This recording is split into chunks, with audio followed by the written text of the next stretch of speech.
नमस्कार. अध्ययन स्पर्धा परीक्षा हेल्प डेस्क या आपल्या यूट्यूब चॅनलवर सर्व भावी शिक्षकांचं त्याचबरोबर स्पर्धा परीक्षेची तयारी करणाऱ्या सर्व विद्यार्थी मित्रमैत्रिणींचं अगदी मनापासून स्वागत. CTET 2026 त्याचबरोबर TET 2025साठी याच्या आधी आपण व्हिडिओ सिरीज चालू केली होती. याच्यामध्ये आपण CTETचे PYQ अनालिसिसचे व्हिडिओ घेतलेले आहेत, TETचे व्हिडिओ घेतलेले आहेत. आता आपली इथून पुढे बघा, तलाठी भरती आहे, बॉम्बे हायकोर्ट आहे, इतर ज्या सरळ सेवा एक्झाम आहेत ज्या MPSC कडून घेतल्या जाणार आहेत आणि त्याच्यासाठी त्या सर्व एक्झामचा पाया म्हणजे आपलं शालेय पुस्तके, जी 5वी ते 12वीची शालेय पुस्तके आहेत. इतिहास असेल, भूगोल असेल, विज्ञान असेल किंवा गणित, मराठी, इंग्रजी, ग्रामरसुद्धा शालेय पाठ्यक्रमावर आधारितच आपल्याला विचारलं जातं. त्यामुळं ही जी आपण नवीन सिरीज चालू केलेली आहे याच्यामध्ये आज आपण पाहणार आहोत, आपण असे घडलो परिसर अभ्यास भाग 2 इयत्ता 5वी. इयत्ता 5वीचं हे पुस्तक आहे आणि या पुस्तकातील सर्व जो परीक्षेच्या दृष्टीने महत्त्वाचा असणारा सर्व घटक, सर्व फॅक्च्युअल डाटा आहे तर तो आपल्याला इथे बघायचा आहे. बघा, ज्याने नवीनच चॅनल जोडलेले आहे त्याने चॅनल सबस्क्राईब करून ठेवायचं आहे. आपण काय करणार आहोत, आता 5वी भाग 1 बघितलेला आहे बघा परिसर अभ्यासचा आपण, आणि हा आहे भाग 2. आता ह्याच्यानंतर आपण भूगोलाचे सगळे पुस्तकं कव्हर करणार आहोत. 5वी असेल, आता 5वी परिसर अभ्यास आपलं ऑलरेडी झालेला आहे. 6वी, 7वी, 8वी, 9वी, 10वी, 11वी आणि 12वी ही सर्व आपण भूगोलाची पुस्तके सुरुवातीला पाहणार आहोत. आणि त्याच्यानंतर आपण अर्थशास्त्र, त्याच्यानंतर इतिहास घेणार आहोत 6वी ते 12वी, आणि त्याच्यानंतर राज्यशास्त्र, आणि त्याच्यानंतर मग आपण विज्ञानाची सर्व शालेय पुस्तके आपण व्यवस्थित परीक्षेच्या दृष्टीने त्यातलं कोणता डाटा महत्त्वाचा आहे त्या सर्व गोष्टी आपण पाहणार आहोत. अभ्यास सर्वजण करत असतात बघा, मार्क हवे तसे येत नाहीत, आणि स्पर्धा परीक्षेचं गमचकच काय आहे. आणि आता तर MPSCद्वारे सर्व स्पर्धा परीक्षा कंडक्ट केल्या जाणार आहेत. सर्व म्हणजे ज्या सरळ सेवा एक्झाम घेतल्या जातात तर त्या आधी TCS कडून व्हायच्या. त्यापैकी बघा, नवीन जे परिपत्रक आलेलं आहे 20,000+ जागा भरणार आहेत आणि त्या MPSCद्वारे सरळ सेवेच्या जागा भरल्या जाणार आहेत. आणि MPSC जी प्रश्न विचारत असते तर ती शालेय पुस्तकावर आधारितच विचारत असते. त्याच्यासाठी बघा, आपण 2025-2024 अशा पद्धतीने 2011 पासून 2024चे गट ब गट क चे जे MPSCचे पेपर आहेत तर ते पेपरची सिरीज पण चालू केलेली आहे, जेणेकरून तुम्हाला असं लक्षात येईल की MPSCचा एक्झॅक्ट फॉर्मॅट काय आहे. आणि या सर्व जर प्रश्नांचा आढावा आपण घेतला तर ती प्रश्न कुठेतरी शालेय स्टेट बोर्डचे जे घटक आहेत, तो कंटेंट आहे तर त्याला आधारित किंवा त्याला धरूनच विचारली जातात. त्यामुळं शालेय पुस्तकांचं महत्त्व अगदी नगण्य आहे. आज आपण परिसर अभ्यास भाग 2 पाहणार आहोत. भाग 1 पाहिला नसेल तर तो पण व्हिडिओ अवेलेबल आहे, तुम्ही प्लेलिस्टला जाऊन चेक करू शकता. अजिबात वेळ न दवडता बघू आपण परिसर अभ्यास भाग 2 मध्ये कोणते कोणते टॉपिक आहेत. टोटल 66 पानांचे हे पुस्तक आहे बघा. ह्याची जी अनुक्रमणिका आहे, जे आपल्याला पाठ पाहायचे आहेत, पहिला त्यांची आपण काय करू, नावे पाहून घेऊ, आणि त्याच्यानंतर एक एक एक एक आपण फास्ट एक क्विक रिव्हिजनच्या स्वरूपात काय करू, तर आपल्याला जेवढा परीक्षा दृष्टीने आवश्यक आहे तर तेवढा डेटा पाहू. जे नवीन आहे त्यांनी चॅनल सबस्क्राईब करा, तुमच्या मित्रमैत्रिणींना शेअर करा. तुम्हाला अभ्यासासाठी नक्कीच युजफुल ठरेल. आपण PYQ अनालिसिसचे व्हिडिओ पण घेणार आहोत. आणि TET, शक्यतो TET परिसर अभ्यासासाठी ह्याच्यातले खूप जास्त प्रश्न विचारले जातात, त्यामुळं TETच्या मुलांच्यापर्यंत तरी या व्हिडिओची लिंक नक्की पोहोचवा. पहिला धडा आहे इतिहास म्हणजे काय, दुसरा आहे इतिहास आणि कालसंकल्पना, तिसरा आहे पृथ्वीवरील सजीव, चौथा आहे उत्क्रांती, 5 नंबरचा आहे मानवाची वाटचाल, 6वा धडा आहे अश्मयुग, 7 आहे निवारा ते गाव, 8वा धडा आहे स्थिर जीवनाची सुरुवात, 9वा धडा आहे स्थिर जीवन आणि नागरी संस्कृती, आणि ऐतिहासिक काळ हा 10वा टॉपिक आहे. टोटल 10 टॉपिक आहेत आणि 66 पानांचे हे पुस्तक आहे. पटपट आपण काय करू, तर पहिल्या धड्याला सुरुवात करू. बघा, इतिहास म्हणजे काय, इतिहास म्हणजे काय तर भूतकाळातील घटनांचे ज्ञान करून देणारे शास्त्र म्हणजेच इतिहास होय.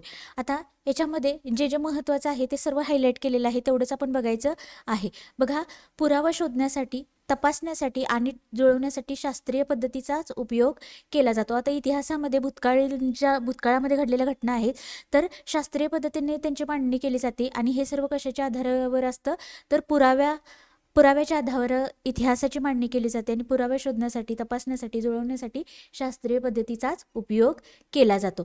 आता इतिहासाची साधने दिलेली आहेत बघा, इथं दिलेलं आहे, हे ताम्रपट आहे, ही भांडी आहे, ही नाणी आहेत, ग्रंथ व हस्तलिखिते, ही सर्व काय आहेत तर इतिहासाची सर्व साधने आहेत. त्याच्यानंतर पुढे पहिल्या धड्यामध्ये इतकंच महत्त्वाचं होतं. आता दुसरा धडा बघा, इतिहास आणि काल संकल्पना. आता काल माहीत आहे, तर काळाशी संबंधित किंवा काळाची मांडणी कशी केली जाते, तर याची माहिती या धड्यामध्ये दिलेली आहे. मराठीतील इसवी हा शब्द येशू या नावाशी संबंधित आहे. ज्या वर्षापासून इसवी सणाची सुरुवात झाली ते इसवी सणाचे पहिले वर्ष 1. आता कालगणना पण दिलेली आहे. आपली गणितामध्ये जसे आपण संख्यारेषा काढतो त्याच्यामध्ये बघा, इथं मध्ये 0 असतो आणि इथं सगळ्या धनसंख्या असतात, इकडं ऋणसंख्या असतात. फक्त आता इथं इतिहासाची जी कालगणना केली जाते किंवा इतिहासाची जी कालरेषा मांडली जाते त्याच्यामध्ये फरक काय असतो, तर इथं जो आपण 0 घेतो गणितामध्ये तो घेतला जात नाही. येशू मसीह तर किंवा येशू ख्रिस्ताचा जन्म हा इसवी सणाचा एक कालखंड मानला जातो आणि तिथून पुढचा हा जो कालखंड आहे तो एडी किंवा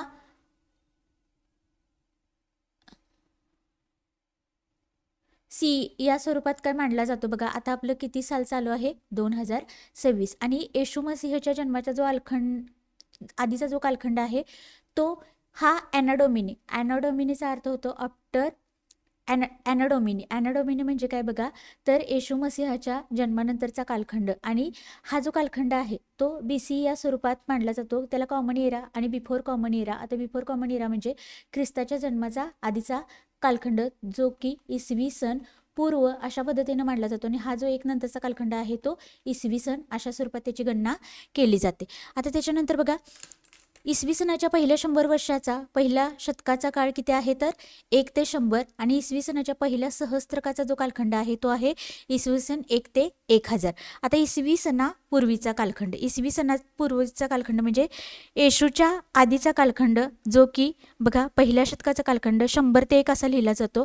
आणि इसवी सणानंतरचा 1 ते 100 असा लिहिला जातो. सहस्त्रकाचा 1 ते 1000 असा लिहिला जातो.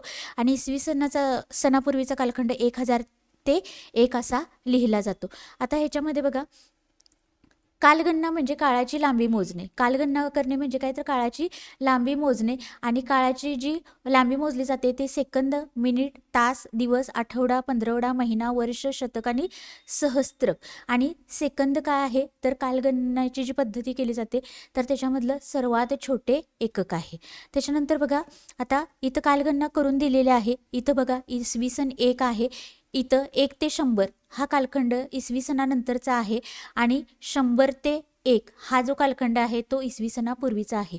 इकडचा सर्व कालखंड इसवी सणापूर्वीचा आहे, इकडचा सर्व इसवी सणानंतरचा आहे. आणि आता आपलं बघा 20वं शतक आहे आणि आपला 2026 कालखंड चालू आहे. त्याच्यानंतर पुढे जे महत्त्वाचं आहे, आता इथं बघा, इथं छत्रपती शिवाजी महाराजांच्या जीवनातील महत्त्वाच्या घटना कालक्रमानुसार मांडणी केलेली आहे. 1630 मध्ये त्यांचा जन्म झालेला आहे. 1645 मध्ये स्वराज्याची शपथ त्यांनी घेतलेली आहे. 1666 मध्ये आग्र्यातून सुटका आहे. 1674 त्यांचा राज्याभिषेक आहे आणि 1680 त्यांचा मृत्यू आहे. ह्या सर्व गोष्टी तुम्ही पाठांतर करायच्या आहे. TETला तुम्हाला जे शिवाजी महाराजांचे प्रश्न विचारले जातात त्यावेळी जे साल वगैरे विचारले जातात तर हे कालगणनाची ही जी किंवा जीवनातील ह्या ज्या महत्त्वाच्या घटना कालगणनेच्या स्वरूपात मांडलेल्या आहेत तर याच्यापैकी एक घटना तुम्हाला विचारली जाऊ शकते. बघा, जन्म 1630, 1645 स्वराज्याची शपथ, 1666 आग्र्यातून सुटका, 1664 राज्याभिषेक आणि 1680 आहे त्यांचा मृत्यू. आता इतिहासाची इथं बघा, शालिवाहन शक आणि विक्रम संवत या भारतात प्रचलित असलेल्या कालगणना आहेत. इस्लाम धर्माचे संस्थापक प्रेषित मुहम्मद पैगंबर यांनी मक्केहून मदिनाला स्थलांतर केले. या स्थलांतराच्या काळापासून हिजरी या कालगणनेची सुरुवात झाली. भारतातील पारशी समाज उपयोगात आणत असलेल्या कालगणनेच्या पद्धतीला काय म्हटलं जातं, शहेनशाही. TETचा हा PYQ आहे, याच्यावर तुम्हाला प्रश्न येऊन गेलेला आहे. बघा, मुस्लिमांची जी कालगणना आहे आणि मुहम्मद पैगंबर यांनी मक्केहून मदिनेला जे स्थलांतर केलेलं आहे त्या काळापासून हिजरी कालगणनेची सुरुवात झालेली आहे. आणि पारसी समाज उपयोगात आणलेली जी कालगणनेची पद्धती आहे त्याला काय म्हटलं जातं, शहेनशाही. आणि भारतामध्ये शालिवाहन शक आणि विक्रम संवत या काय आहेत, तर कालगणनेच्या प्रचलित पद्धती आहे. आता इतिहासाची काल विभागणी बघा, इथं काय दिलेलं आहे, सुमारे 4.5 अब्ज वर्षापूर्वी आपली सूर्यमाला निर्माण झाली आणि पृथ्वी हा त्या सूर्यमालेतील काय आहे, एक ग्रह आहे. आता इथं कालगणनेमध्ये प्रागैतिहासिक काळ आणि ऐतिहासिक कालखंड ह्याचा डिफरन्स काय आहे, तर प्रागैतिहासिक काळ म्हणजे लिखित पुरावा उपलब्ध नाही, म्हणजे कोणतेही लिखित पुरावे, लिखित साधने उपलब्ध नाहीत असा जो कालखंड आहे इतिहासातील तर त्याला प्रागैतिहासिक काळ असं म्हटलं जातं. आणि लिखित पुरावा उपलब्ध आहे तो जो काळ आहे तर त्याला ऐतिहासिक काळ असं म्हटलं जातं. त्याच्यानंतर बघा पुढे महत्त्वाचं, आता इथं हा टॉपिक संपलेला आहे. इथं बघा अब्जची फक्त इथं मांडणी करून दिलेली आहे. आता इथून प्रश्न फ्रेम होतात, खूप IMP आहे, TETला याच्यावर प्रश्न पण विचारलेला आहे. कार्बन 14 बघा, 60,000 वर्षापूर्वीपर्यंतच्या प्राचीन वस्तूंचे वय ठरवता येणे या कार्बन 14 या पद्धतीमुळे शक्य झालेला आहे. या पद्धतीचा शोध विलार्ड लिबी या शास्त्रज्ञाने लावलेला आहे. विलार्ड लिबी यांचा जन्म आहे 1908 ते 1980. हे जरी लक्षात नाही ठेवलं तरी चालेल, फक्त कार्बन 14 आणि त्याचे जे जनक आहेत तर ते आहेत विलार्ड लिबी. आता कार्बन 14 पद्धती एक्झॅक्ट काय आहे आणि कशा पद्धतीने आपण वय मोजतो तर ती सर्व तिथं स्पष्टीकरण इथं दिलेलं आहे. फक्त एवढंच लक्षात ठेवा, विलार्ड लिबी आणि यांनी काय शोधलेलं आहे तर कार्बन 14. आणि ही पद्धती कशासाठी वापरली जाते तर कार्बन 14 तर वय मापण्यासाठी कार्बन 14 या पद्धतीचा वापर केला जातो. त्याच्यानंतर तिसरा धडा आहे पृथ्वीवरील सजीव. पृथ्वीवरील सजीवांची निर्मिती बघा, जवळजवळ 80 कोटी वर्षे काय झालेले आहेत तर पृथ्वीच्या उत्पत्तीनंतर तिचा पृष्ठभाग थंड होऊन तिच्यावर जलाशयांची निर्मिती होण्यासाठी 80 कोटी वर्षे लागलेली आहेत. आणि पाण्यामध्ये प्रथम अनेक प्रकारचे एकपेशीय सजीव निर्माण झाले. आदिजीव या नावाने ओळखल्या जाणाऱ्या या एकपेशीय सजीवांपासून हळूहळू बहुपेशीय सजीव निर्माण झालेले आहेत. त्याच्यानंतर आता पृथ्वीची उत्पत्ती दिलेली आहे. त्याच्यामध्ये आता सूर्यमालेमध्ये 8 ग्रह आहेत. त्या ग्रहांची नावे लक्षात ठेवायची आहेत. पहिला ग्रह बुध आहे, दुसरा शुक्र आहे, तिसरा पृथ्वी आहे, चौथा मंगळ आहे, 5वा गुरु आहे, 6वा शनी आहे, 7वा युरेनस आहे आणि 8वा नेपच्यून आहे. भूगोलाचा ज्यावेळी आपण 6वीमध्ये अभ्यास करू, जसे इयत्ता वाढेल तसं या ग्रहांच्या बद्दल किंवा ग्रहांची जी वैशिष्ट्ये आहेत तर ते पुढच्या पाठामध्ये तुम्हाला या सर्व गोष्टींची माहिती येणार आहे. फक्त लक्षात ठेवा, बुध, शुक्र, पृथ्वी, मंगळ हे काय आहेत तर अंतर्ग्रह आहेत. गुरु, शनी, युरेनस आणि नेपच्यून हे काय आहेत तर बहिर्ग्रह आहेत. आणि या सर्व बघा, सूर्यमालेमध्ये केंद्रबिंदू सूर्य आहे आणि सर्व ग्रह उपग्रह सूर्याच्या भोवती फिरत असतात. आता पृथ्वीवरील प्राणीसृष्टी दिलेली आहे, याच्यामध्ये विविध प्राण्यांची चित्रे दाखवलेली आहेत. त्याच्यानंतर इथं हा धडा इथं संपलेला आहे. त्याच्यानंतर पुढे उत्क्रांती. आता उत्क्रांतीचा अर्थ माहीत असायला हवा.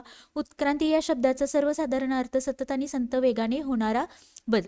म्हणजे बदल होतोय, सतत होतोय, पण कसा होतोय, हळूहळू होत आहे, संत गतीने होत आहे, त्याला काय म्हटलं जातं उत्क्रांती म्हटलं जातं. आणि क्रांतीचा पण अर्थ लक्षात ठेवा.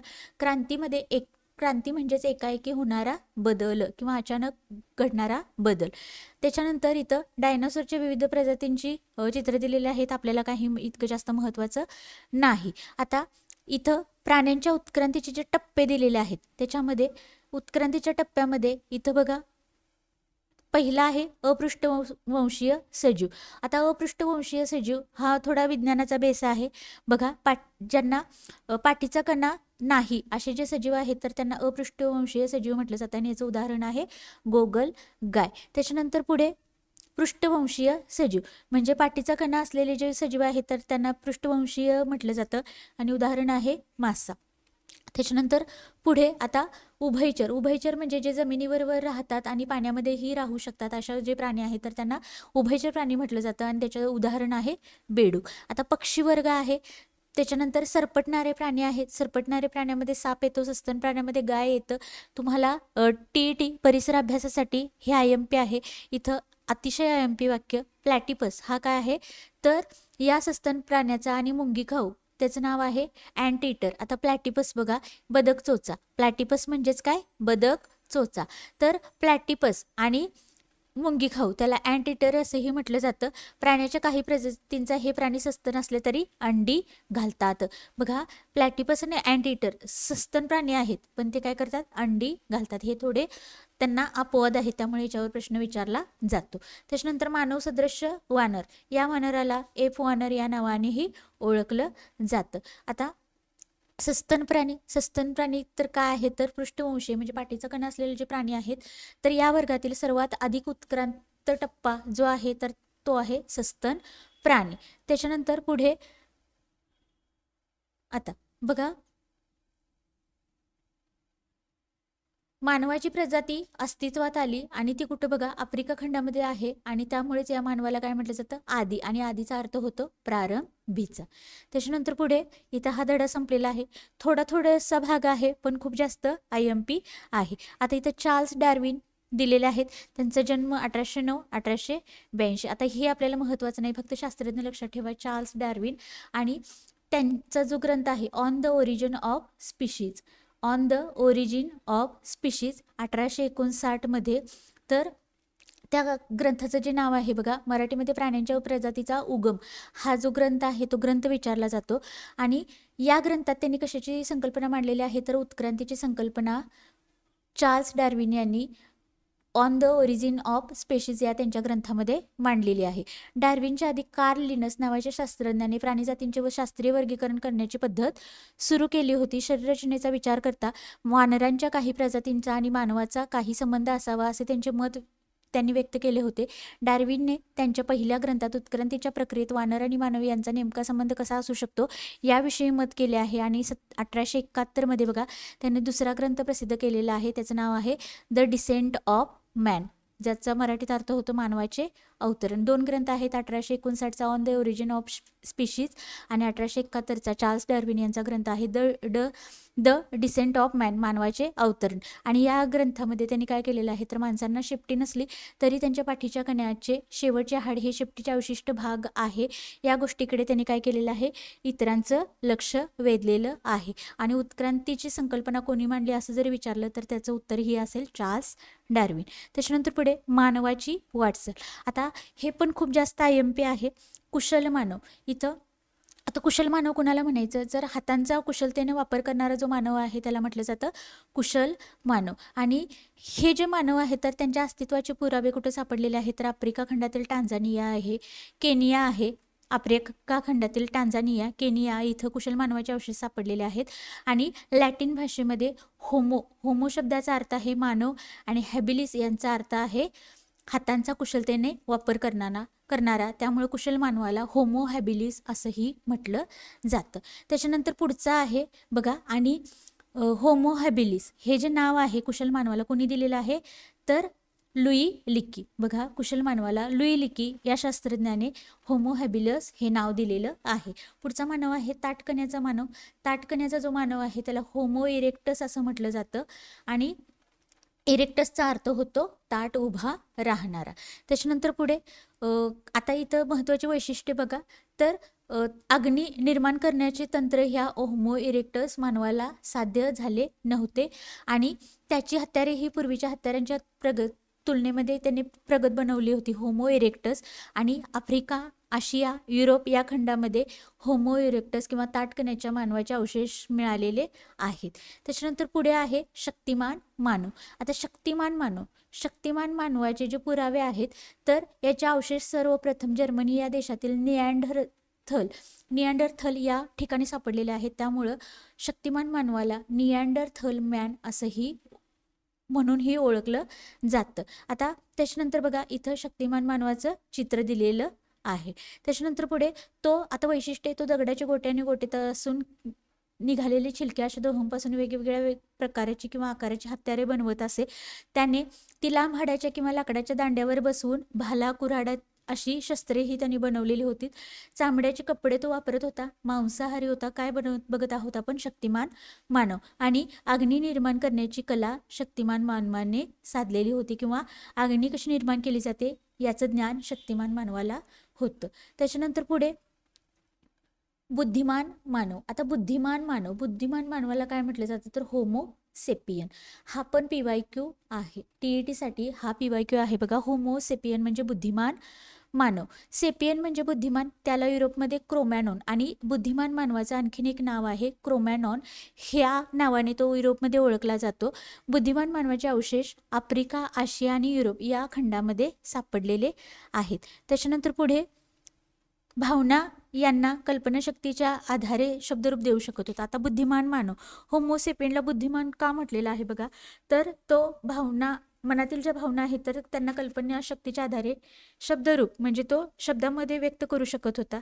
चित्रे काढू लागला होता, कलात्मक वस्तू बनवू लागला होता, म्हणून त्याला बुद्धिमान मानव असं नाव देण्यात आलेलं आहे. आता इथं बघा, हे बुद्धिमान मानवाने काढलेली काही गुहाचित्र आहेत. गुहाचित्र आहे प्रगत बुद्धीचा आणि मानव आणि संस्कृती प्रगत बुद्धीचा मानव. बुद्धिमान मानवाची वैचारिक क्षमता अधिक प्रगत झाली तेव्हा त्याला प्रगत बुद्धीचा मानव असे नाव मिळाले. होमो सेपियन सेपियन, फक्त बुद्धिमान विचारलं तर होमो सेपियन, आणि प्रगत बुद्धीचा मानव असं जर विचारलं तर त्याचं नाव होतं होमो सेपियन सेपियन. आता पुढे प्रगत बुद्धीचा मानव म्हणजेच आधुनिक मानव, आणि बघा प्रगत बुद्धीचा होमो सेपियन सेपियन म्हणजेच आधुनिक मानव ज्याच्यामध्ये आपला पण समावेश होतो. त्याच्यानंतर पुढे इसवी सन पूर्व 11,000 ते इसवी सन पूर्व 10,000च्या सुमारास आधुनिक मानवाने पशुपालन आणि शेतीचे तंत्र विकसित केलेलं आढळतं. आधुनिक मानवाचे प्रगत बुद्धीचा मानव हे नाव त्याच्या शारीरिक क्षमतेपेक्षा बौद्धिक आणि सांस्कृतिक क्षमतेचे निदर्शक आहे, IMP आहे. त्याच्यानंतर पुढे इथं हा धडा संपलेला आहे. त्याच्यानंतर पुढचा धडा घेऊ लगेच. बघा स्टार्ट टू एंड कधीही वाचायचं नसतं. सुरुवातीला तुम्ही पहिल्यांदाच वाचत असाल तर ठीक आहे, तुम्ही अगदी आवाका लक्षात येण्यासाठी तुम्ही वाचू शकता, पण रिव्हिजनचा ज्यावेळी पार्ट असतो त्यावेळी तुम्हाला परत पहिल्या पाठापासून किंवा पहिल्या पानापासून चालू करायचं आणि शेवटपर्यंत वाचायचं, ह्याला अभ्यास म्हणत नाही. ते जे IMP आहे, जे परीक्षेच्या दृष्टीने येऊ शकतं अशाच गोष्टी आपण वाचायच्या असतात आणि स्मार्टली अभ्यास करायचा असतो.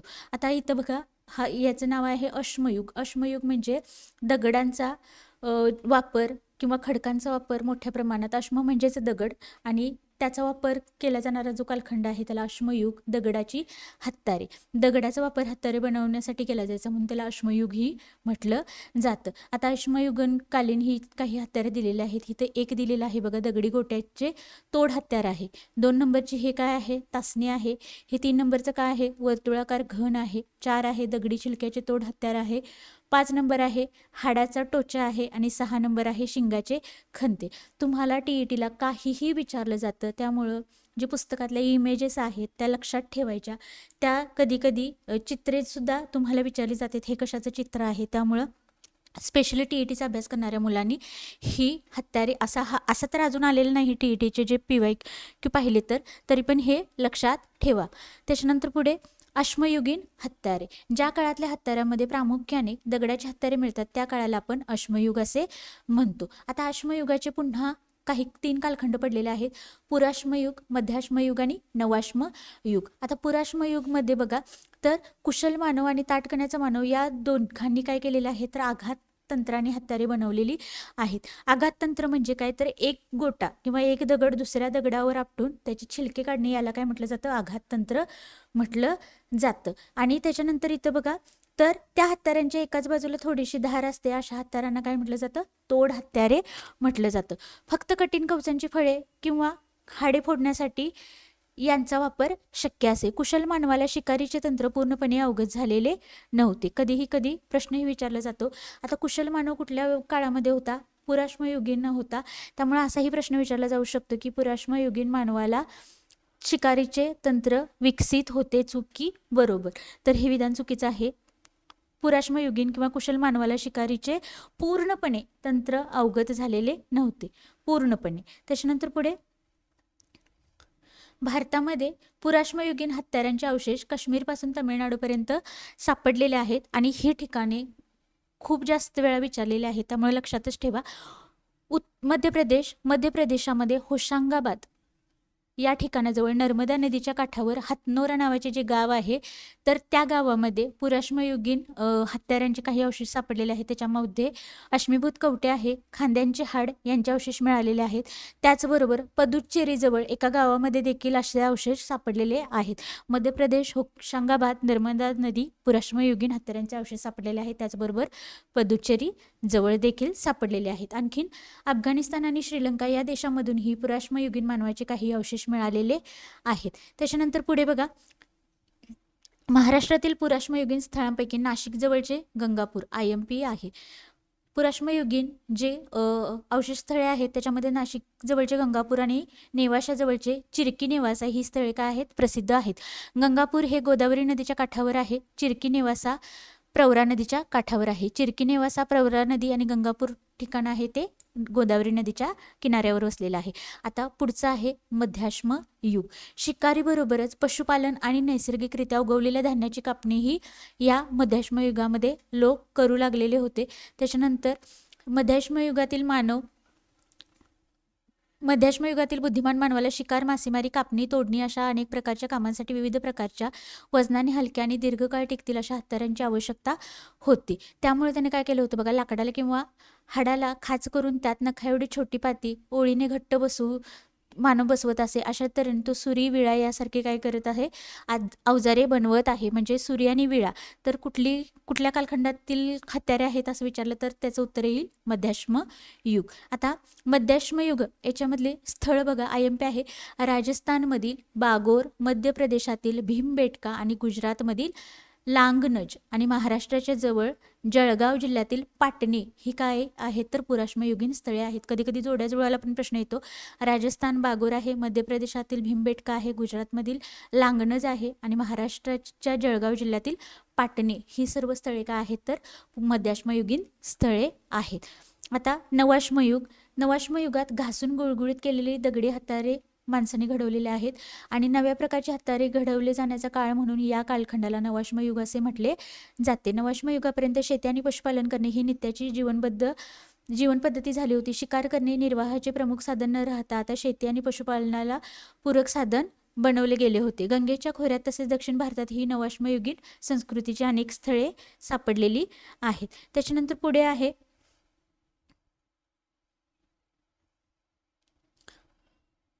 पुढचा धडा आहे निवारा ते गाव वसाहती. आता हंगामी तळ बघा, मध्याश्म युगातील किंवा मध्याश्मयुगीन काळात बुद्धिमान मानवाच्या समूहांनी जगभर वस्ती केली होती.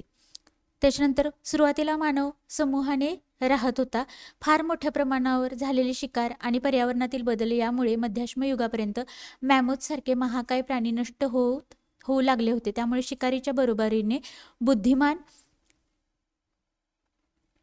तेवढेच पुरेसे ठरले नसावे. त्यामुळे त्यांनी गुहेच्या आतील भागात जनावरांची कातडी वापरून उबदार तंबू उभे केले होते. आता बघा इथं काय काय सांगितलेलं आहे तर बुद्धिमान मानव मोठ्या प्रमाणावर मासेमारी करू लागला होता. शेतीचा शोध लागलेला आहे, पशुपालन आहे. आता मध्याश्म युगानंतर माणूस मासेमारी पण करू लागलेला आहे.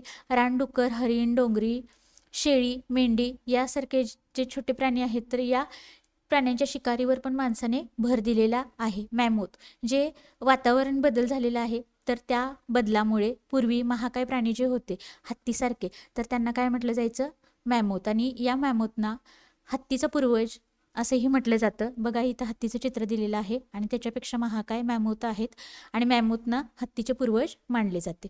त्याच्यानंतर पुढे इथं कशा प्रकारे नवाश्म युगातील वसाहती असायच्या त्या वसाहतींचं चित्र दिलेलं आहे. आता गाव आणि वसाहती. नवाश्म युगातील माणसाची जीवन पद्धती पुराश्म युग आणि मध्याश्म युग या काळातील जीवन पद्धतीपेक्षा पूर्णपणे भिन्न होती.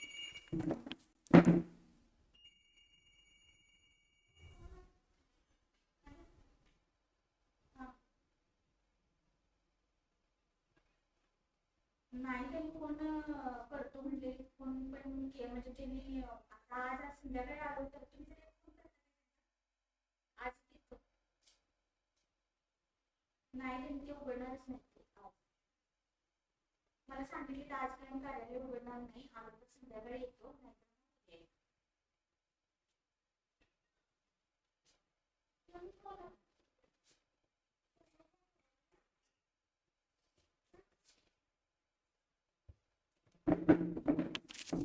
गाव वसाहती. नवाश्म युगातील माणसाची जीवन पद्धती पुराश्मयुग आणि मध्याश्मयुग या काळातील जीवन पद्धतीपेक्षा पूर्णपणे भिन्न होती. मानव अन्नधान्यांचा उत्पादक बनला. शेतीची सुरुवात हे नवाश्मयुगीन संस्कृतीचे काय आहे तर महत्त्वाचे वैशिष्ट्य आहे. त्याच्यानंतर पुढे महत्त्वाचा घटक इथं हा धडा संपलेला आहे.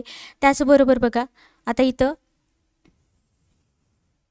हिमयुग याच्या संदर्भात माहिती दिलेली आहे. पृथ्वीवर हिमयुग आणि आंतरहिमयुग असे कालखंड आलटून पालटून येत असतात. हिमयुगामध्ये पृथ्वीचा बहुतांश पृष्ठभाग बर्फाच्छादित असतो आणि हवामान कसे असते तर अतिशीत आणि शुष्क असते. समुद्रातील पाण्याची पातळी खूप खोली गेलेली असते कारण पाण्याचा खूप मोठा हिस्सा बर्फामध्ये रूपांतरित झालेला असतो. आणि आंतरहिमयुग म्हणजे दोन हिमयुगांच्या मधला जो कालखंड आहे तर त्याला आंतरहिमयुग असं म्हटलं जातं. आणि याच्यामध्ये पृष्ठभागावरील बर्फ मोठ्या प्रमाणावर वितळते आणि समुद्रातील पाण्याची पातळी उंचावून हवामान तुलनेने उबदार आणि आर्द्र असते. ज्या काळात पृथ्वीवरील काही प्रदेशामध्ये हिमयुग होते. त्याच काळात आशिया आणि आफ्रिका या खंडातील काही प्रदेशामध्ये खूप मोठ्या प्रमाणावर पाऊस पडत होता. त्याचप्रमाणे इतरत्र अंतर हिमयुग असताना आशिया आणि आफ्रिका खंडातील त्या प्रदेशामध्ये पावसाचे प्रमाण कमी झाले होते. आता बघा, कुशल मानवाचा जो कालखंड आहे याच्यामध्ये 25 लाख वर्षापूर्वी हवामान अतिशीत आणि शुष्क होते. आजच्या काळापासून मागे गेलो असता 18 लाख वर्षे ते 11,000 वर्षे या दरम्यानच्या कालावधीत हिमयुग आणि आंतरहिमयुग यांची 4 प्रमुख आवर्ते होऊन गेली. त्याच्यामध्ये पुराश्म युग आहे, मध्याश्म युग आहे.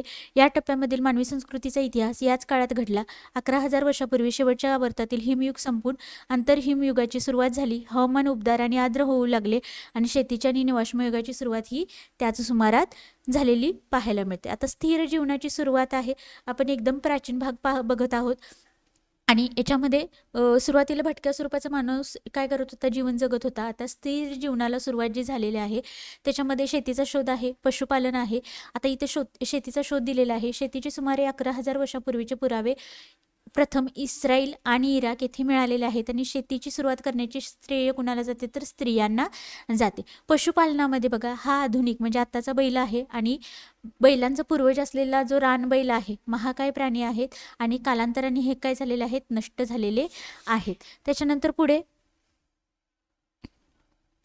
इथं बघा, प्राचीन इजिप्तमध्ये नांगर हे अशा पद्धतीचे नांगर वापरले जात होते शेती संदर्भामध्ये. त्याच्यानंतर नवाश्म युगातील गावांच्या भोवती असलेल्या संरक्षक भिंतीचे आणि खंदकांचे पुरावे मिळालेले आहेत. आता नवाश्म युग कालखंडामध्ये गावाच्या भोवती संरक्षक भिंत बांधली गेलेली होती, खंदके त्याचे पुरावे मिळालेले आहेत. तर आता हे कशासाठी, पूर, जंगली जनावरे, गुरे चोरून नेणारे बाहेरचे लोक यांच्यापासून संरक्षण मिळवण्यासाठी या भिंती बांधल्या जायच्या. त्याचबरोबर घरांची जी रचना आहे तर नवाश्मयुगीन कालखंडातील जी घरे आहेत तर ती चौकोनी आकारामध्ये बांधण्यात आलेली होती. इथं बघा, ही घरे दिलेली आहेत. आता इथं बलुचिस्तानमधील मेहरगड येथील नवाश्मयुगीन वसाहतीत किंवा असाही प्रश्न विचारले जाईल, बलुचिस्तानातील मेहरगड हे कोणत्या काळातील अवशेष दाखवते तर ते आहेत नवाश्मयुगीन वसाहतीचे अवशेष. त्याच्यानंतर गाव, नातेसंबंध आणि कुटुंब बघा, मृत्यूनंतरच्या आयुष्यात उपयोगी पडाव्यात या समजुतीने विविध वस्तू ही मृतासोबत पुरण्यात येत असत. इथं हा देखील धडा संपलेला आहे. त्याच्यानंतर पुढचा धडा आहे स्थिर जीवन आणि नागरी संस्कृती. आता नागरी संस्कृतीमध्ये ज्या महत्त्वाच्या संस्कृती आहेत तर या संस्कृतीवर प्रश्न हमखास विचारला जातो. आता दगडाची हत्यारे हा जो कालखंड आहे त्याला अश्मयुग म्हटलं जातं. तांब्याचे हत्यारे, तांबे धातूचा वापर होऊ लागला ते आहे ताम्रयुग आणि लोखंडाचा हत्यारे बनवण्यासाठी वापर होऊ लागला तो कालखंड आहे लोहयुग. आता तांबे हा काय आहे तर सर्वप्रथम वापरात आणलेला धातू आहे. त्याचबरोबर आता पुढे बघा, चाकावर घडवलेली भांडी. ताम्रयुगाचा जो कालखंड आहे तर त्या काळामध्ये नवनव्या शोधांचा आणि वेगाने होणाऱ्या बदलांचा समावेश ताम्रयुगाच्या कालखंडामध्ये होता आणि ताम्रयुगाचा एक महत्त्वाचा शोध म्हणजे काय आहे तर चाकाचा शोध, त्या चाकाचा वापर करून कुंभार भांडी बनवण्यासाठी चाकाचा उपयोग करत असत. त्याच्यानंतर पुढे आहे नागरी समाजव्यवस्था. व्यापारातील भरभराट हे जगभरातील प्राचीन नागरी संस्कृतीचा उदय आणि विकास होण्यामागचे एक प्रमुख कारण होते हे खरे, परंतु नागरी संस्कृतीचा पाया नवाश्म युगातील कृषी संस्कृतीवर आधारलेला होता. नागरी संस्कृतीचा पाया नवाश्म युगातील कृषी संस्कृतीवर आधारलेला होता. मंदिरांची निर्मिती नवाश्म युगामध्ये कालखंडामध्ये झालेली आहे आणि मंदिराचे जे प्रमुख पद आणि राजपद ही दोन्ही पदे एकाच व्यक्तीकडे सोपवलेली असत. इथं हा धडा संपलेला आहे. त्याच्यानंतर पुढे आता इथे रोझेटा शिलालेख, इथं हा शिलालेख बघून घ्या. रोझेटा शिलालेख, रोझेटा स्टोन या नावाने ओळखल्या जाणाऱ्या या शिलालेखाचा शोध 1799 मध्ये लागलेला आहे. दगड तुटलेला असल्यामुळे मूळ शिलालेखाचा फक्त एकच हिस्सा शिल्लक आहे. शिलालेख इजिप्शियन भाषेमध्ये लिहिलेला आहे आणि हा शिलालेख सध्या लंडन येथील ब्रिटिश म्युझियममध्ये ठेवलेला आहे. आता इथं लिपी दिलेल्या आहेत वेगवेगळ्या. याच्यामध्ये सर्वात वरची जी लिपी आहे ती प्राचीन इजिप्तमधील चित्रलिपी आहे, तिला हायरोग्लिप्स म्हणजेच देवलिपी असेही म्हटलं जातं. मधली जी लिपी आहे ती दैनंदिन उपयोगासाठी वापरात आली आणि ती डेमोटिक या नावाने ओळखली जाते. बघा, वरची लिपी हायरोग्लिप्स, मधली डेमोटिक आणि इजिप्तच्या प्राचीन चित्रलिपीपासून ती तयार केलेली तिसरी लिपी आहे ग्रीक. डेमोटिक इजिप्तच्या प्राचीन चित्रकलेपासून तयार झाली आहे आणि तिसरी जी लिपी आहे या रोझेटा शिलालेखामध्ये ती आहे ग्रीक. म्हणजे हायरोग्लिफ्स म्हणजेच देवलिपी, डोमेटिक आणि ग्रीक या तिन्ही लिपींचा वापर या रोझेटा शिलालेखामध्ये झालेला आहे. इजिप्तमध्ये टॉलेमी नावाचं किंवा टॉलेमी पाचवा नावाचा राजा गादीवर आल्याची घोषणा या लेखामध्ये केलेली आहे आणि इजिप्तच्या इतिहासाचे साधन म्हणून या शिलालेखाचे विशेष महत्त्व आहे. शिलालेखाचं महत्त्व काय आहे तर इजिप्तच्या इतिहासाचे साधन आणि या शिलालेखामध्ये कशाची घोषणा केलेली आहे तर इजिप्तमध्ये पाचवा टॉलेमी किंवा टॉलेमी पाचवा नावाचा जो राजा गादीवर आलेला आहे तर तो गादीवर आल्याची घोषणा या शिलालेखामध्ये पाहायला मिळते. आता तांब्याच्या वापराचं सुमारे 7,000 वर्षापूर्वीचा पुरावा मिळतो. तांब्याचा वापर, तांबे हे सोन्याच्या तुलनेमध्ये कठीण आहे परंतु वस्तू बनवण्याच्या दृष्टीने ते नरम आहे. तांबे आणि कथील दोन्हीपासून जे मिश्र धातू बनतो त्याला कांस्य म्हटलं जातं आणि कांस्य धातूचा ज्या काळामध्ये उपयोग होऊ लागला तो कालखंड आहे किंवा त्या काळाला कांस्ययुग म्हणूनही ओळखलं जातं. आता इथं तांब्याच्या वस्तू सिंधू संस्कृतीमध्ये तांबे धातूचा वापर केला जायचा. त्याच्यामध्ये लोटा, आरसा, थाळी हे तांब्यापासून बनवलेले आहेत सिंधू संस्कृती. त्याच्यानंतर पुढे आता ऐतिहासिक काळ. ऐतिहासिक काळामध्ये बघा विविध कलाकौशल्य आणि परंपरा यांच्या अनेक पिढ्यांकडून मिळालेले ज्ञान आणि त्या ज्ञानाच्या आधारे निर्माण झालेली जीवन पद्धती म्हणजे संस्कृती. नवाश्मयुगीन संस्कृती कृषीप्रधान जीवनावर आधारलेल्या होत्या. त्याच्यानंतर पुढे आता इथं काही महत्त्वाच्या संस्कृती आहेत बघा. इजिप्तची संस्कृती या नाईल नदीच्या किनारी, आता ह्या सर्व नागरी संस्कृती आहेत आणि त्या एखाद्या नदीच्या किनाऱ्यावर वसलेल्या आहेत त्यामुळे त्यांना त्या नद्या महत्त्वाच्या आहेत. ती संस्कृती जिथं अस्तित्वात होती त्या नद्या विचारल्याच जातात. बघा इजिप्तची संस्कृती नाईल नदीच्या काठी वसलेली आहे. त्याच्यानंतर मेसोपोटेमियाची जी संस्कृती आहे ती टायग्रिस आणि युफ्रेटिस नदीच्या किनाऱ्यावर आहे.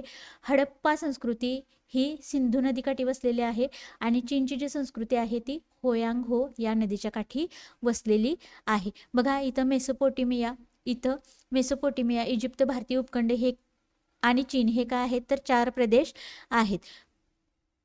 या प्रदेशातील प्राचीन नागरी संस्कृतीचा नद्यांच्या खोऱ्यामधील उदय आहे आणि त्यांना नागरी संस्कृती असेही ओळखलं जातं. या ज्या संस्कृती आहेत त्याच्यामध्ये मेसोपोटेमिया आहे, इजिप्त आहे, चीन आहे, हडप्पा आहे. आता मेसोपोटेमिया हे एका देशाचं नाव नसून एका प्रदेशाचे नाव आहे आणि त्याचा अर्थ होतो नद्यांच्या मधला प्रदेश म्हणजेच दुआब.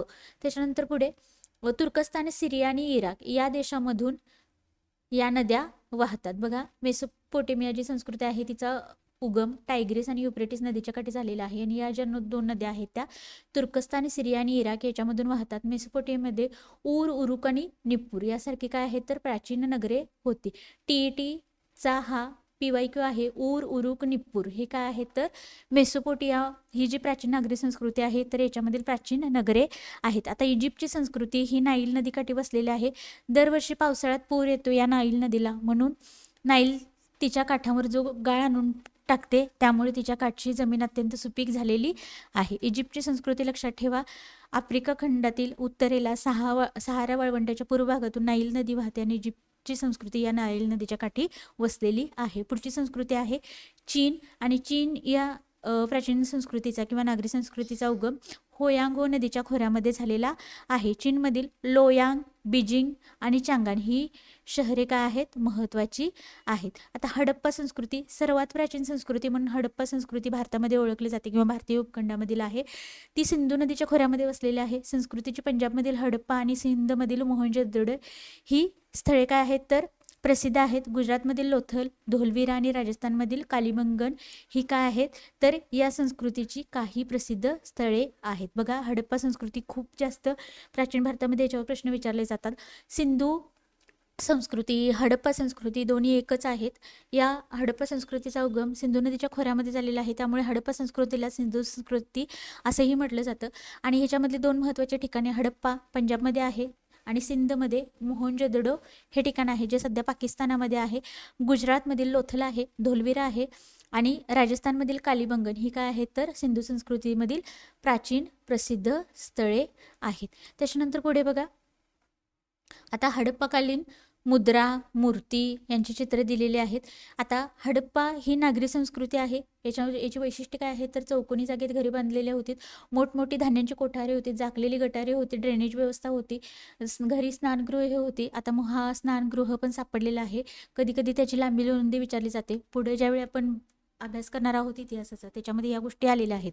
शौचालय आहे, सार्वजनिक आरोग्याची काळजी घेणारी व्यवस्था प्राचीन सिंधू संस्कृतीमध्ये आपल्याला पाहायला मिळते. आणि जे नगराचे 2-4 विभाग होते स्वतंत्र, त्या प्रत्येक विभागाला तटबंदी पाहायला मिळते. मातीची पक्की भाजलेली खणखणीत वाजणारी भांडी हे हडप्पा संस्कृतीचे काय आहे महत्त्वाचे वैशिष्ट्य आहे. भांड्यांचा रंग लाल होता. पिंपळ पान, माशांची खवले यासारख्या आकृतींची सुबक नक्षी भांड्यावर पाहायला मिळते. त्याच्यानंतर खेळ आणि मनोरंजन बघा, शिकार आणि कुस्ती हे काय आहेत तर खेळांचे प्रकार आहेत. त्याचबरोबर पट आणि सोंगट्यांचेही खेळ या प्राचीन नागरी संस्कृतीमध्ये खेळले जात असत. त्याचबरोबर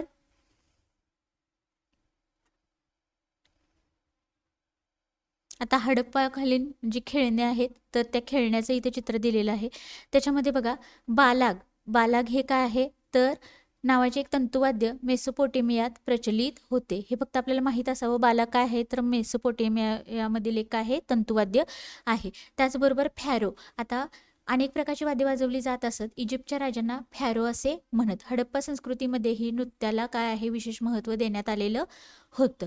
त्याच्यानंतर इथं बघा मेसोपोटेमियातील ऊर या नगराच्या उत्खननात मिळालेले सोन्याचे बालाग, बालाग हे 11 तारांचे वाद्य होते. त्याची उंची दिलेली आहे 2.1 मीटर आणि कालखंड दिलेला आहे 2650 इसवी सन पूर्व. आता हे जे चित्रातील बालाग आहे तर पुआबी नावाच्या राणीच्या थडग्यातून हे मिळालेलं आहे. हे तर काय आहे बालागचं चित्र दिलेलं आहे. जी अशी बॉक्समध्ये माहिती दिलेली असते ती आपल्या परीक्षेच्या दृष्टिकोनातून खूप जास्त महत्त्वाची असते, त्यामुळं ती आपण 100% वाचायची. त्याच्यामध्ये बघा तर मेसोपोटेमियात नांदलेल्या नागरी संस्कृतीपैकी 4 महत्त्वाच्या संस्कृती दिलेल्या आहेत. सुमेरियन आहे, अक्केडियन आहे, बॅबिलोनियन आहे आणि ॲसिरियन आहे. बघा 2350 च्या सुमाराला अक्कडचे साम्राज्य उदयाला आले. अक्कडचा सम्राट सारगन, अक्कडचा सम्राट कोण आहे सारगन आहे. याच्या काळात हडप्पा संस्कृती आणि मेसोपोटेमिया यांच्यातील व्यापाराला भरभराट आली आणि बॅबिलोनचा राजा हम्मुराबी यानं 1792 ते 1750 या काळात तो होऊन गेला.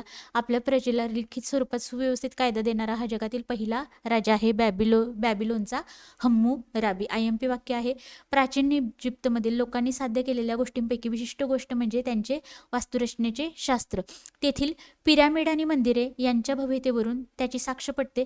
त्यांनी इमारती बांधण्यासाठी प्रामुख्याने मातीच्या कच्च्या विटा आणि दगड यांचा वापर केलेला आहे. प्राचीन इजिप्त गणित, वैद्यक, सिंचन पद्धती या क्षेत्रांमध्ये त्यांनी खूप प्रगती केली होती आणि तेथे उत्तम जहाजे बांधली जात. निळ्या रंगाची झिली दिलेल्या मातीच्या वस्तूंचे उत्पादन, पपायरस नावाच्या वनस्पतीपासून कागद बनवण्याची कला अशा क्षेत्रातही तिथे विशेष प्रगती झाली होती. आता बघा हडप्पा आणि मोहनजोदडो इथं काय दिलेलं आहे. ही दोन्ही स्थळांचे उत्खनन 1921 आणि 22 येथे झालेलं आहे. हडप्पा संस्कृतीचा शोध लागला म्हणून तिला हडप्पा संस्कृती म्हणूनही ओळखलं जातं. सिंधू नदीच्या खोऱ्यातील हडप्पा संस्कृतीच्या लिपीत लिहिलेले लेख उपलब्ध आहेत पण अजून ते वाचले जाऊ शकलेले नाहीत. त्याच्यानंतर पुढे आता इथं हडप्पा लिपीतील काही लेख आहेत बघा. ही अशा प्रकारची लिपी आहे पण अजून त्यांचं वाचन शक्य झालेलं नाही. आता प्राचीन नागरी संस्कृतीची काही महत्त्वाची वैशिष्ट्ये, नद्यांच्या काठाच्या किंवा नद्यांच्या काठी कृषीप्रधान स्थिर वसाहती. 2 आहे तांब्याचा आणि कांस्य धातूचा वापर आहे. 3 आहे प्रगत तंत्रज्ञान विशेष व्यावसायिक कौशल्यावर आधारित व्यवसाय केले जात असत. पाण्याचे वाटप करणारी मध्यवर्ती यंत्रणा, विकसित सिंचन पद्धती, शेतीच्या आणि वस्तूंचे नगरातील रहिवाशांच्या गरजेपेक्षा अधिक उत्पादन, विकसित लिपीवर आधारित लेखनकला, दूरवर पसरलेला व्यापार आणि वाहतूक, प्राण्यांकडून ओढली जाणारी चाकाची वाहने, जलमार्गाचा उपयोग, सुव्यवस्थित नगररचना, संरक्षण, तटबंदी, फरसबंद रस्ते, अधिकारी वर्ग आणि सामान्य जन यांच्या वेगवेगळ्या वसाहती, प्रगत वास्तुशास्त्र आणि शिल्पकला, गणित, खगोलशास्त्र आणि वैद्यकीय यासारख्या शास्त्रांचा विकास ही काय आहे तर प्राचीन नागरी संस्कृतीची महत्त्वाची वैशिष्ट्ये आहेत. अशा पद्धतीनं आपण हा पूर्ण हे जे पुस्तक आहे परिसर अभ्यास भाग 2 5वीचा आपण इथं काय केलेलं आहे कव्हर केलेलं आहे. बघा 5वी भाग 1 पण आपण कव्हर केलेला आहे. ते पाहिलं नसेल तर ते पाहून घ्या. आणि आज आपण भाग 2 पाहिलेलं आहे. आता ह्या भाग 2मध्ये जी प्राचीन जो भाग आहे, प्राचीन इतिहास आहे, तर त्याची थोडीफार माहिती दिलेली आहे, महत्त्वाच्या संस्कृती सांगितलेल्या आहेत आणि याच्यावर आणि जे मानवाचे प्रकार आहे, प्राचीन मानव आहे, होमोसेपियन असेल, निअँडरथल मानव म्हणजे काय, तर याच्यावर प्रश्न वारंवार येतो आणि TET परिसर अभ्यासमध्ये या पुस्तकातून खूप सारे प्रश्न विचारले जातात. त्यामुळं स्पेशली जर TETचा तुम्ही अभ्यास करत असाल तर हे पुस्तक तुम्हाला खूप जास्त IMP आहे. त्यामुळं काय करा, जे जे सांगितलेलं आहे ते पहा आणि एकदा दोनदा तुम्ही रिवाईज केलं तर सगळे मुद्दे तुमचे तोंडपाठ होऊन जातील. अशाच पद्धतीनं आपण आता उद्यापासून 6वी, आता 6वी भूगोलाला चालू करतोय. त्याच्यानंतर उद्या 6वी भूगोल झाला की 7वी होईल, 8वी, 9वी, 10वी, 11वी, 12वी अशा पद्धतीने पहिला आपण भूगोलाची सर्व पुस्तके पाहू. त्याच्यानंतर अर्थशास्त्र घेऊ, त्याच्यानंतर इतिहास, राज्यशास्त्र आणि त्याच्यानंतर विज्ञान. अशा स्वरूपात आपण काय करू, सगळे आपण 5वी ते 12वीपर्यंतची सगळी शालेय पुस्तके आहेत तर ती व्यवस्थित त्याच्यातला सगळा फॅक्च्युअल डाटा आपण करायचा आहे. आणि एकदा पुस्तकामध्ये काय दिलं आहे हे माहीत झालं की अभ्यासाला खूप जास्त सोपं पडतं. ज्यावेळी आपण जर तुम्ही गटची तयारी करत असाल तर तुम्ही विषयवार जी इतिहास भूगोलाची सेपरेट पुस्तकं वाचता तर ही याच कंटेंटला आधारित किंवा या कंटेंटला किंवा या मुद्द्यांना धरूनच वाचायची असतात. त्यामुळं शालेय पुस्तकावर कमांड घेणे खूप जास्त गरजेचं आहे. चालेल, पुन्हा भेटूया 6वीच्या भूगोल या पुस्तकासोबत. तोपर्यंत धन्यवाद. आणि हो, चॅनेल अजूनही सबस्क्राईब केलं नसेल तर नक्की सबस्क्राईब करा, लाईक करा आणि तुमच्या मित्रमैत्रिणींना शेअर करायला अजिबात विसरू नका. चालेल, धन्यवाद.